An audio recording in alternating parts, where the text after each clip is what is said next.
কই যাবো আমি এখন মেয়েটাকে নিয়ে? আমার মেয়েটা তো বিধবা হয়ে গেল। বৌমা যেদিন থেকে আমার বাড়িতে পা দিয়েছে সেদিন থেকে ও আমার মেয়ে। আমি জানি তুমি আমার কথার কখনো অবাধ্য হবে না।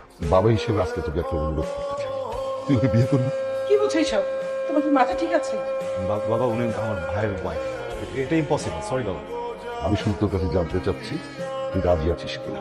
তুই যদি রাজি না হোস আমি জয়ীকে নিয়ে এই বাড়ি থেকে চলে যাবো।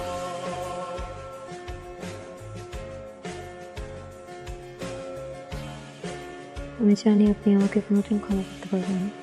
আমার কারণে আপনাকে এরকম একটা সিচুয়েশন ফেস করতে হচ্ছে। আমি এটাও জানি যে আপনি কোনোদিন আমাকে ওয়াইফ হিসেবে মেনে নিতে পারবেন না। আমার প্রতি আপনার কোনো দায়বদ্ধতা নেই। আমি সরি, আমি একটা মেয়েকে অনেক ভালোবাসি। আমার যেমন একটা মানুষ থাকার পরেও আমি অন্য আরেকটা মানুষকে বিয়ে করেছি। আমার যে এখন কী করা উচিত এটাই বুঝতে পারছি না।